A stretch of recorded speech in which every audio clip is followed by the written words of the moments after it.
Oh, hey, look. Hi, Hannah. Hi, Genai. How are you? Wonderful. Are you Sevgi?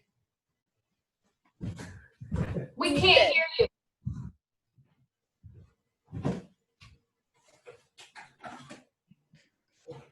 Hello. Hi, Hi. how are you, Sevgi? Hi, I'm Sevgi. Am I pronouncing your name correctly? Sevgi, yes, Sevgi and yes, Hirschhäuser, right? exactly. Okay, good. We have a few minutes, but I loved your film. Thank you. Yes, absolutely remarkable. Well, thank you so much. First feature, and I'm so happy when someone says I like it. Yes, well, there was a lot to like. Thank you so much. I know we have a few minutes, but I will want to talk to you about your beautiful cinematography. It was stunning.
All right, it is now 3:01, so let's get started. Welcome everyone to the 29th Woods Hole Film Festival Q&A for Toprak.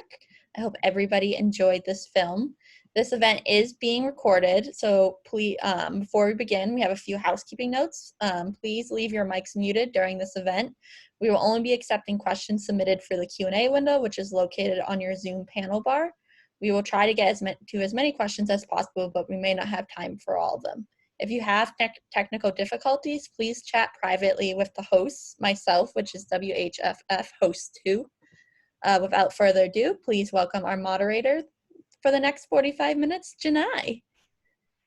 Thank you so much, Hannah, and good afternoon or good evening, wherever you may be watching in the world. My name is Genai, and I am your moderator for tonight's Q&A of Toprak. I want to thank you all for being with us during the 29th Woods Hole Virtual Film Festival, and I hope you're all safe and healthy. A couple of housekeeping items. All of our films are eligible to receive both an audience and a jury award. You can vote for audience awards for feature films on the platform. On the home page of each film, you'll see 5 stars next to the box that says watch later, and that's where you'll vote, with number 1 being the lowest and 5 being the highest. And for short films, we'll send pass and ticket holders further information. During today's Q&A for Toprak, we'll speak for about 45 minutes, and then we'll open up questions to the audience. Please write your questions in the Q&A section, which is on the space bar at the bottom of your screen. Please mute and enjoy. Thank you for being with us. Welcome. First of all, I'd like to introduce our writer-director of Toprak, the lovely Sevgi Hirschhäuser, who's here with us. She's actually at home in Munich, Germany. So Sevgi, welcome. How are you today? Hi, everyone. Sevgi, you made a very beautiful film along with your husband, Chris Hirschhäuser, who can't be with us this evening. So I'd like to give a shout out to him. I know you were the writer-director, and Chris was the cinematographer, and you shot the film in Turkey, near where you grew up, in Antalya, Turkey, on the seaside. Could you tell us a little bit about the writing process and what inspired you to write this beautiful film? Yes, of course. Firstly, I want to say I'm so happy to be part of the film festival, and I want to thank again for having time for me and for my first feature film. Toprak is my first feature film, and when I'm writing, I was reading from newspapers some news, so I have some story from my family. So there are always little stories are coming out, and I was thinking at the end, why am I not making my first feature film, one from story from real life? So complete movie, not one real story, but all real stories came together, and Toprak came out. And the lead character in your film, Burak, we should just let our audience know, happens to be your cousin, and it was his first film, who played Simel's nephew. How old is he? When he is acting in the movie, he was 17 years old, exactly in the same age with the character. And he's also studying, and he lives in this village town. Maybe it's okay to share. He also had some a dramatic story in his family about his parents. That's why he lives with my grandmother in the village town. Oh, I see. Okay, so that made sense.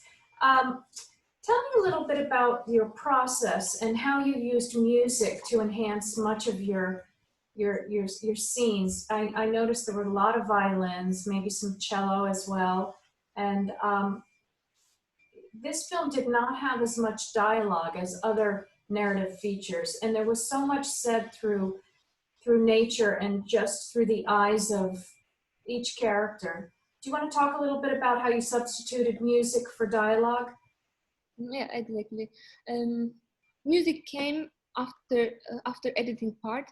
At the beginning, I had some idea for the music, but I didn't know it. I didn't know exactly with who I can work, because first time I make a movie, and I'm not so into it inside of that kind of film production stuff. After the film edited, that I asked around of me some people, hello, this is my first feature film. I made a movie, like a movie story. I made a Toprak film. So I asked so many people, and so many people wanted to work with me. But it was sometimes too much. It was sometimes too big. I wanted to have always a little bit more silent, deep, and what is my feeling? What can show my feeling about this film? Then we work from Israel, Shaul Bustan. He made the music. He made his own team for the cello and for another music instruments. He lives in Berlin. He just said, without asking any budget stuff and so on, I want to be inside of this project. Oh, we were very fortunate. Yeah.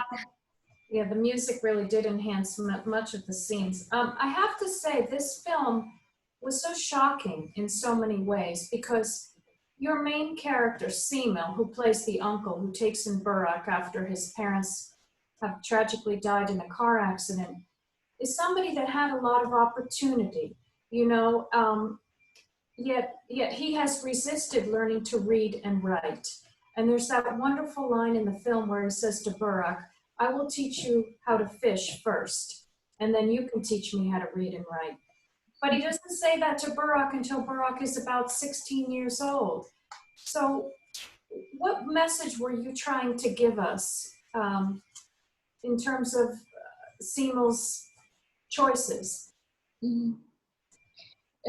So Burak is in village town living without his choice, because he lost his parents in the car accident.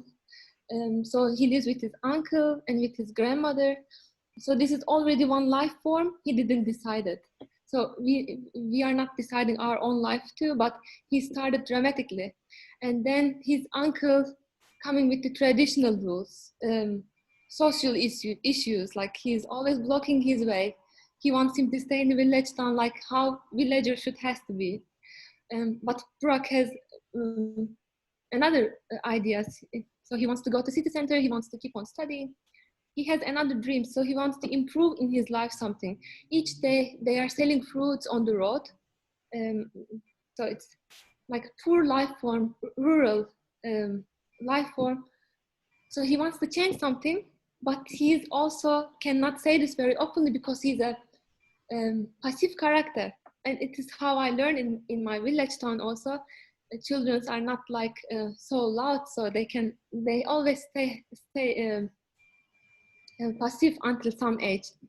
Yes, and it almost felt like Seymour felt the wounds of his brother and sister-in-law's passing much deeper than Burrach's, because when given the opportunity to do something after his own mother is diagnosed with pancreatic cancer, they do tell him at the mosque that Mehdi, they don't like him, but he lends money, you know, and Seymour makes such a bad decision getting involved in the organ trade. I wanted to know if you'd like to talk about that a little bit. That was a really difficult scene to watch. Yeah, when he gives up his kidney in the black market. Yeah, exactly. So this is this black market stuff. One of the things we don't actually nobody doesn't want to talk about or doesn't want to hear about it, but it's happening. And this is the one of the thing I was researching in internet. I saw it's really happening. Then I saw in the different country news, people are really selling. And then I saw in the one Turkish news, it was writing there, one guy sold his kidney, but he didn't get the payment, but he wanted to get it. So he was going to police for this. And I saw the news like, so kidney selling was like a normal news, but he couldn't get his money, was not normal style. That touched me so much. Yes. Then I said, I have to put this inside of it because it's happening not only in my country, it's happening everywhere. All over the world. Yeah. And it's absolutely tragic. And I think that you did that so well, because the people that are getting taken advantage of are people like Simo, who are really, he had such good intentions. You know, he really did want to save his mother's life. So that was very painful. I think you made an interesting writing choice, that the person that set him up down this dark path was somebody he met at the mosque. Yet Simo was so full of faith, and he has that line towards the middle of the film where he says, "I'm losing faith and prayers are nothing but lies." Do you want to talk a little bit about his faith and how that informed his decision making? Yes. Cemil, uncle character Cemil, is a religious guy. And he until he's selling his kidney, he was always praying, and he always take Burak with him. We don't know going mosque is Burak decision or not. Burak mostly doing stuff because of the uncle. This is the family life form in Turkey. So we don't have to hide this. In village town, Turkey in Turkey could be very modern country, but other side of the Turkey still this is possible. And this is I shot the movie in our village town, and some people thinking that way. So he was a religious guy. He prayed. At the end, he couldn't see one help. He lost his belief to God. So it's very openly that I felt so sorry for him that he was so taken advantage of, but I don't think the film would have worked any other way. I also felt sad, yeah. So I think it's a great choice. Do you have a favorite scene in the movie?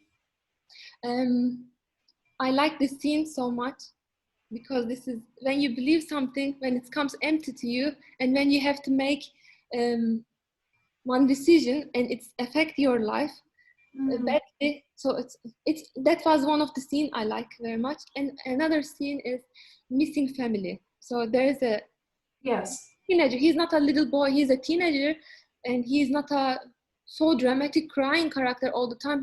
Burak is a little bit tough, but passive tough character. But he's missing his parents, and when he's selling the fruits, he's dreaming them. Sometimes he's dreaming like he's with them. Yes. That was another scene. It gave me a patient. And another scene I thought was really wonderful, and I'm glad you expanded it in a few scenes, was his friendship with the young farm girl, Sue. Yeah. There was that moment when she told him that she was going to have to marry somebody that was older than his uncle. Mhm. And when you did that so visually, so beautiful, and with sound, and when she came across the pomegranate fields with the red veil on the horse, and you knew she was heading to her destiny, and Burak just doesn't say anything. He just looks at her, and he can't believe his friend is, going to Mhm. have this life, a life she didn't want. And then you have that gorgeous red sky. I thought that was absolutely incredible. Thank you so much. Yeah. Burak is. I really wanted to make Burak a passive character. I really wanted to show like village life form. This is the child how they grow up, and he had. I wanted to give him chance in the character that he can improve himself or he can be a little bit stronger with this. Like maybe he will help her, but I didn't want to Right. make him strong. But I think that scene was also very important in the script because he then gave her the books, and in a way it propelled him to take the university exam. Yeah. And by the way, the last scene in the film was absolutely exquisite, ending in the library. It Thank was just, you sort of broke that fourth wall with him smiling at us, and it was very special. you so much. I was at the beginning when I'm writing, I was always thinking it is too much. He's looking at the camera, he's not looking at the camera. Then we shot two different form. Then at the end, I said maybe it would be nice one time he's looking at us like he shows. Yes, I think the last time I saw that in modern cinema was in Life is Beautiful. It was Ah, the Italian film that picked up the Oscar about 15 years ago. I think the character winked, but mhm. this was great. I was going to ask you, has this film been seen in Turkey or Germany, and how has it been received? Received like Have people enjoyed the film as much as they have here? Has it been shown in Turkey or Germany? um, didn't shown in Turkey yet. I want Okay. to make European countries and USA countries first, and I had to wait for the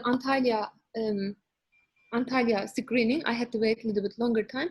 That's Okay. why it didn't show in Turkey. I just share my family members and some filmmaker friends. My family members, they were crying Oh, because of the story. Plus, they got emotional because of the Burak. Like, oh, he's really acting. He's really doing this. Maybe it would be yeah. nice. He's studying in the future acting or something. I was going to ask you, 8 minutes into the film, you have Barack and Simo at the pomegranate fruit farm stand, and that Mhm. gentleman shows up looking to buy flowers in the pink shirt. Yeah. And they don't sell flowers, but Barack is very clever and creates a floral arrangement. I Yeah. wanted to ask you, was that in the script, all of that, Yeah. or did he improvise? Um, that was in the script. We had a neighbor in Munich, and she was doing that kind of creative jobs. From the little things, she was creating one bouquet. It was not from flowers. I was always thinking like, what a beautiful thing, what a beautiful thing. And then I thought like, we have in the village town our own pomegranate trees. So why he's not creating something from? Because she was doing with his own stuff, and maybe one person can make with own stuff something too. I thought that worked out very well. I wasn't sure he was going to buy it, but Yeah. in the end he did. I wanted to ask you about a line in the film, which many of the characters used, which is that city people are weird, and we shouldn't trust them. Do Mm. people in that village feel that way, or is that something you made up yourself? Yeah, it is like this. This is Yeah. one of the things. Villager people. I don't want to say all villager people. So my grandparents lives in this village town, and when I visit them, I hear from the another people what they are talking about. Now this is the thing I got from them, and I added in my story. Like, if someone comes from the city, they find so modern. Uh, in Antalya city center, people so modern for them, and it is not trust. They cannot trust city people, so they cannot make communication with them. That's why I wanted to add this on the script too, exactly how they talk beside of me. Given the pacing in this film, which I thought worked perfectly for the script and the character development, You also held the camera sometimes on some of the animals. I wanted to ask you about the scene where Barack puts his things in the white pillowcase and goes off on the road, you know, to head off to the university. And the Mm-hmm. camera pans on the dog. And it's the first time we see the dog barking as if he knows that Barack is coming back. I wanted to know if that was intentional or something that just happened. I thank you so much that you're asking so beautiful questions that I remembering again these little details, and I have chance to talk about these things. I wrote in the script like as much as possible, natural as much as possible. I was always dreaming when the camera panning. Oh, that would be nice, but it's not possible, right? But the homeowner, we asked him the use for his home, so he gave us Yes. tent. He had already animals there. He had chicken, dogs, the little puppies. Yeah, and Yeah. they were acting naturally, and it's all happened naturally. Everything. It was like a little gift us. Yeah, I saw that because I thought it was not, it was a long shot, so couldn't, I don't think you edited it.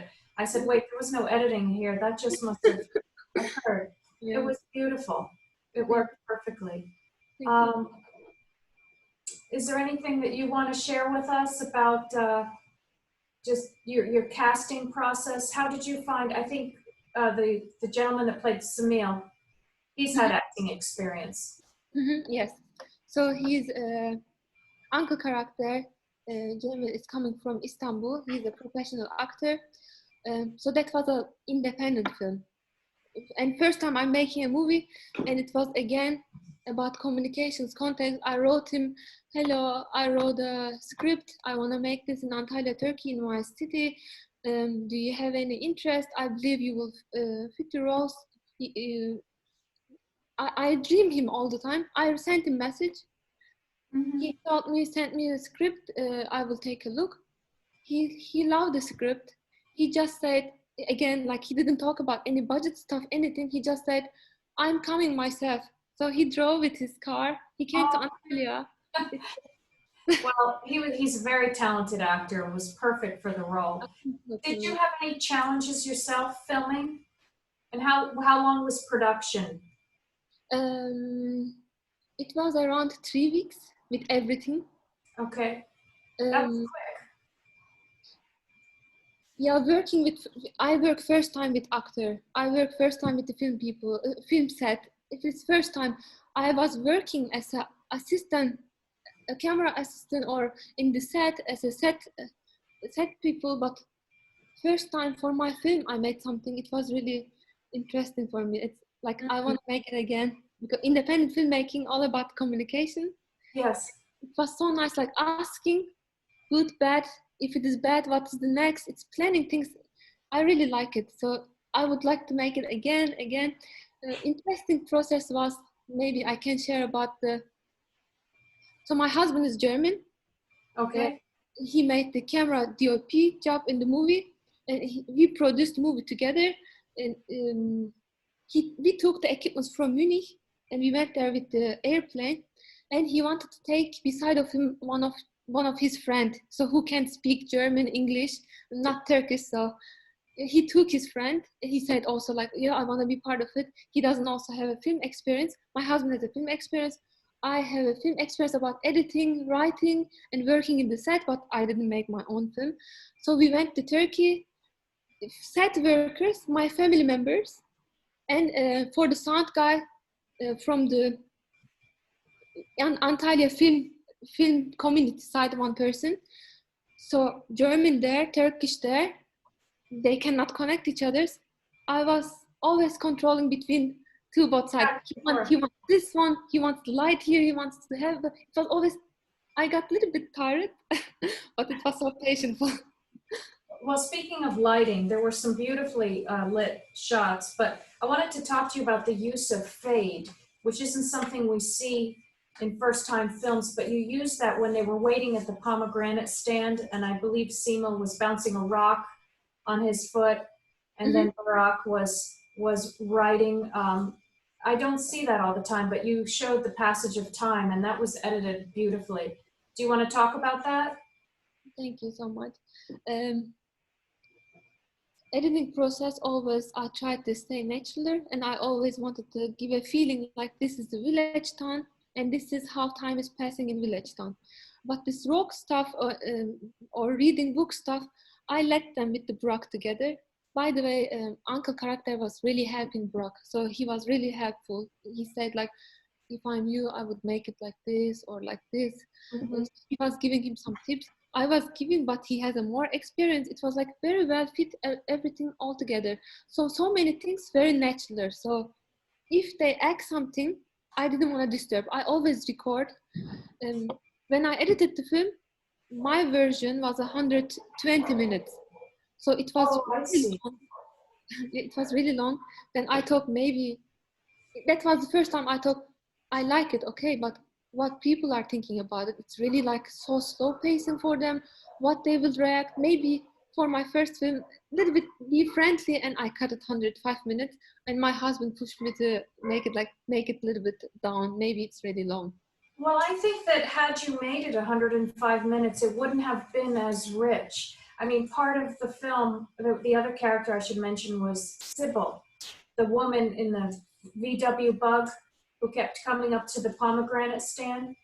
I Mm-hmm. think she was a very important character, you Mm-hmm. know, because it showed that Barack really wanted to study at the university, and it Yeah. gave Simo an opportunity to talk about city people. So Mm-hmm. I think it was, you know, the right length of time. I wanted to ask you, when did you become a filmmaker? Or when did you know, I know you were involved in editing first, but Mm-hmm.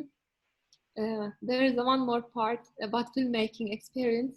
And before writing, before editing, 2009, first time I met with the film set in Antalya, in Turkey, in Antalya. There was a Turkey-German production, one film production, and I was doing back then 5 years karate, so fighting stuff. And then I came inside of this project as a stunt for the fighting scenes. Then I was so much into it of my job. I was always like learning something new, something. It was a very big set. I thought like, whoa, I have to be concentrated. I have to learn new fighting stuff. I have to do this, do this. After some time, I recognized like, oh wow, just a second. Here in my job, I'm so lucky. But there are another people, director, script, something writing there. They make this out of it, exactly same coming out of it or something. Questions, questions, questions, and then I said like, maybe I can write stories too. Then I start writing. I was testing myself. Then I learned editing, and then at the end, I wanted to make my first feature film. So I came with stunt working. yes. How many drafts did you go through before you came up with your final script? How long Uh, did it take to write the screenplay? so I was not knowing professionally how to write. Firstly, I learned this one. At the beginning, I was just taking a normal notebook. I was always writing a notes down. Um, then I learned writing like scene and scene.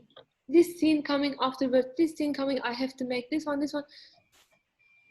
It's it was a lot because I drove it a lot because I wanted to stay in natural. When I wrote at the beginning, it was too much dialogues, and I was thinking like, do I really want to add so much dialogues like this?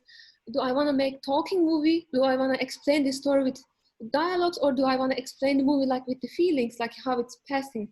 At the, exactly, I don't know how many pages I wrote, but movie 105 minutes, 120 minutes, but page was around 88, 90 pages was it? And I was knowing it will be, I will make the scenes longer because I wanna put long acting inside. Because for me, feelings are more important than just like reading and going, reading and going. I'm glad you told me that, because I was thinking maybe it was around an 80-page script. Mhm. So 88 to 90, and I think I hope that there's filmmakers watching this, because often there's too much dialogue in film, you Mhm. know, and you had your characters say all of the right things at all of the right moments. I mean, there was one line that I just have to repeat. It was when Semil said, "Everyone who I allowed to leave left forever."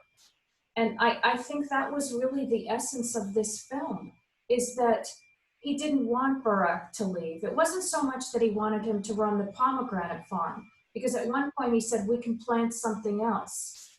But it was that he didn't want, he liked tradition and he wanted things to stay the same. And I wondered if that was a theme, you know, in this film, because it all made sense to me when he said that. Well, I'm really so happy that I really wanted to make one sentence. In Turkish, it's working. Like when you say one sentence, like I don't want to explain that he doesn't want to let him go.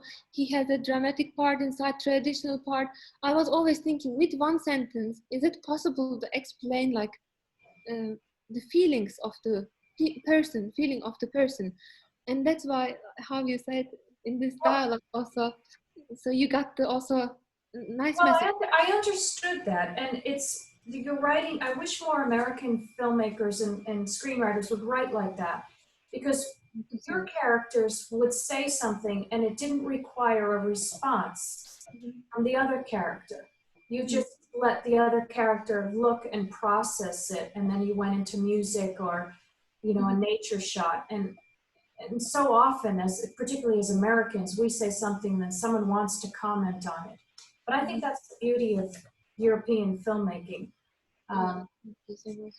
I'm so happy. I know we have a question here, which I'm looking at. How did you feel that the English translation did, you know, in terms of seeing it in Turkish and seeing it in German? What did you think of this translation? So it's an independent film. Everything as much as possible like self-made.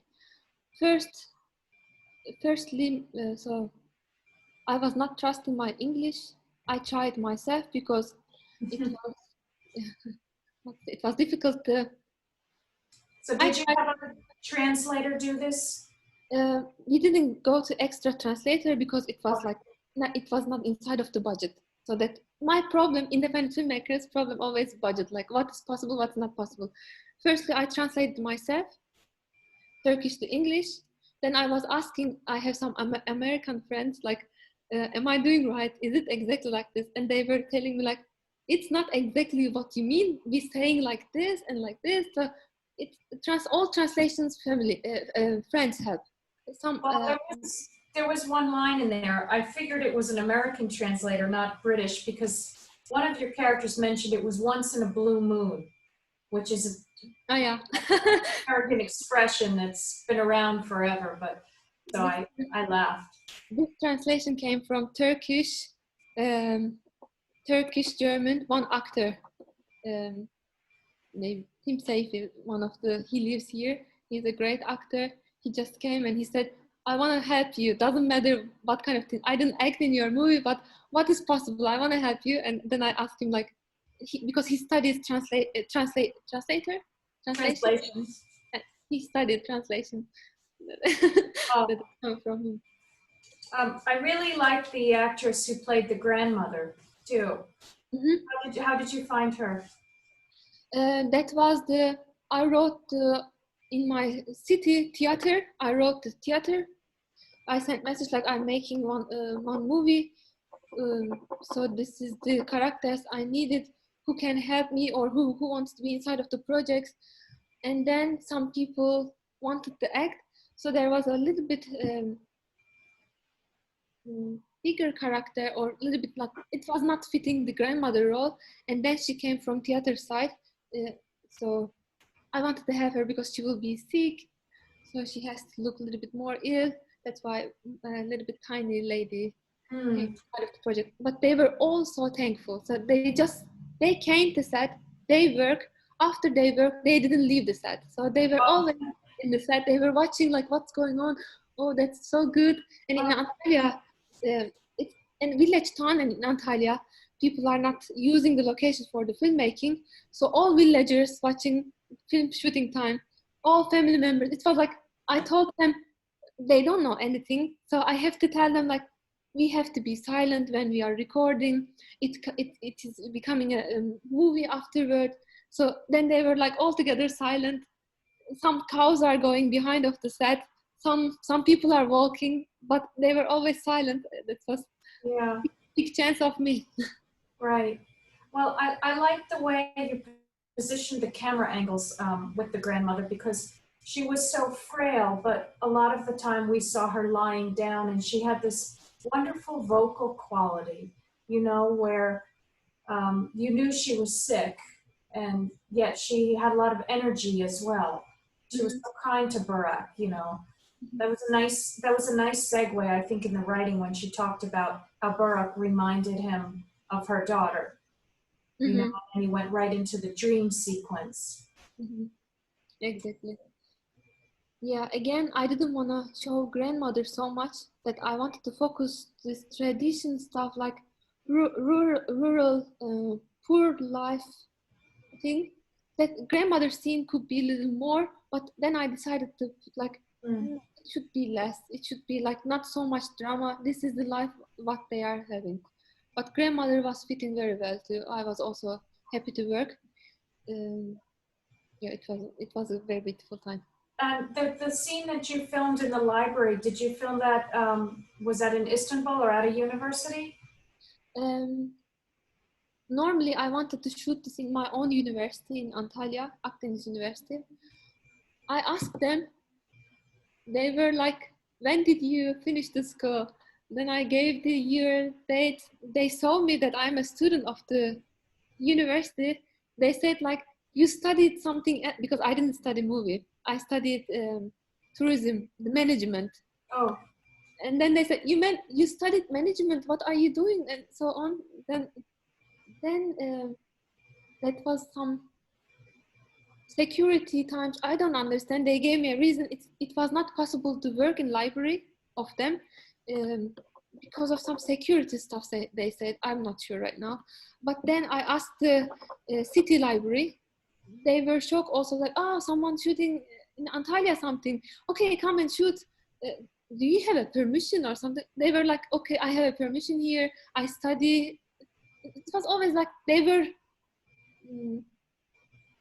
Well, the library was very beautiful.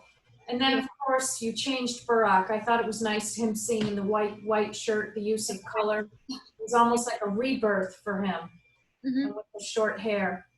This is how city people wear. Yeah. So do you have another project that you're working on now, Sevgi? I have projects. I want to make one more drama. This time I want to work with the female characters, again from real life stories. I have one more project. I want to make surreal movie, but I am not sure. This is my first feature film. It's going to really important film festival like your film festival. So it's kind of like message to me. If I'm here, that means they want to support me. They want me to make a movie, and I'm wondering like, should I have to stay in the real life stories, or with the surreal, should I have to try something? But at the end, I will make them.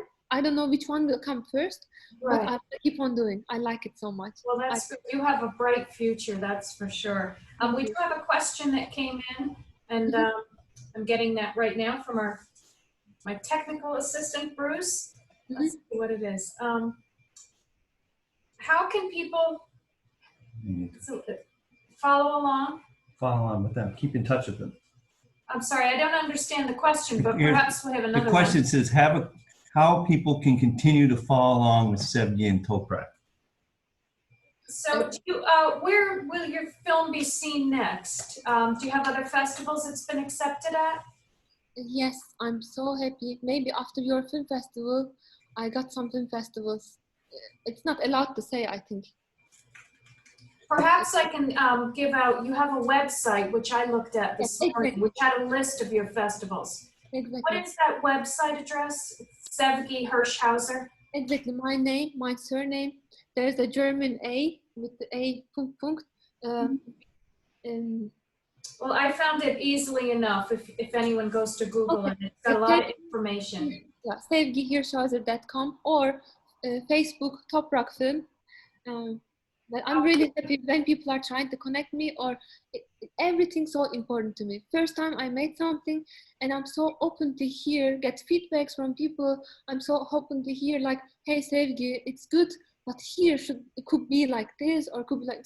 I love hearing that kind of things. It's all comments are so important to me. Oh, well, so much of your film was so thoughtful and so thought-provoking. You know, I even marveled at when you put the title of the film across the screen, Toprak, you actually put it above the house that Semel and Barak and the grandmother lived in, and you just kind of held that as a still shot. Yeah. Not on a black screen with the name of the film and your name, but you just gave such reverence to that little house. It was really a home. It was a very special home. Yeah. Small as it was, there was a lot of love in that house. Thank you so much. Maybe one little information I can give. Behind of the home, there is a one small mountain. Oh, This, yes, I did see that. yes, this mountain is from all time important place from the Greek. So it was not allowed to shoot, but my permission, I mean, home is front of this mountain, and sometimes military, because village town military is controlling you. Military came and asked me like, do you have a permission to shoot here? It's not allowed to shoot this direction. And I was like, yes, here's the permission, I have it. They were always thinking like, it's not possible to shoot, it's not allowed to shoot, but the location is in front of us, you are allowed to shoot. Always like, no, you can shoot. It was always scaring me like, you can't shoot, you cannot shoot. Oh, you were very fortunate because you could see that in some of the sweeping landscape shots. Yes, it was very beautiful. Yeah, I'm glad that you were allowed to film there. Mm-hmm. So we have a couple more minutes left, I guess about 5 minutes. I don't know if we have any more questions. I'm having trouble reading some of these, but is there anything else you'd like to say? If my husband would be here, firstly he said greetings. I don't want to forget, and he is also very thankful that you gave chance to our film. So this is for us very important. He is also shooting another projects with another people, another directors, but for him also very important to work with the independent filmmakers. So giving chance to people who is not allowed to. It's sometimes expensive to get the equipments, or sometimes expensive to make a movie. So he also likes to support that kind of independent filmmakers. I wanted to share this. What else I can add? Well, I hope that you and Chris will collaborate again together as writers, directors, because the cinematography is beautiful. I think you're a great team. He enjoyed so much. He was thinking like, from this angle, beautiful. No, I don't use lightning here. From this angle, beautiful. It will be natural lightning again. Little bit, I will support the light from here. He was like very happy. And just sometimes because of the language, like Turkish people, when they need to help him, they don't know. I need to concentrate of the actors. It little bit, that was the problem, like communication, like everything, how will happen. Maybe next time I will try to find more if we work same style, more translating or more English speaking people. Like, well, I think your English is very good. We certainly hope to see you in Woods Hole maybe next year. But for those of us that are watching, to our viewers, you will have that Facebook page up for Toprak, so people can see that. Well, wonderful. Well, thank you so much, Sevgi, for being here with us, and thank you to Chris. And we loved your film, and it was such an honor to see it. Well, thank you so much that you gave this chance to me, and thank you for your time for this interview. First time I had chance to have that long talk about my film. It's really a big pleasure for me. It was perfect. At an hour and 45 minutes, the pacing was just wonderful. So we really enjoyed it. So Toprak, everyone. So take care of yourself. You too. So in COVID times, you also take care of yourself. And thank you so much, everyone who is watching and giving their time to watch this film. Yes, thank you. Thank you, Sevgi. Good night. Good night. Bye.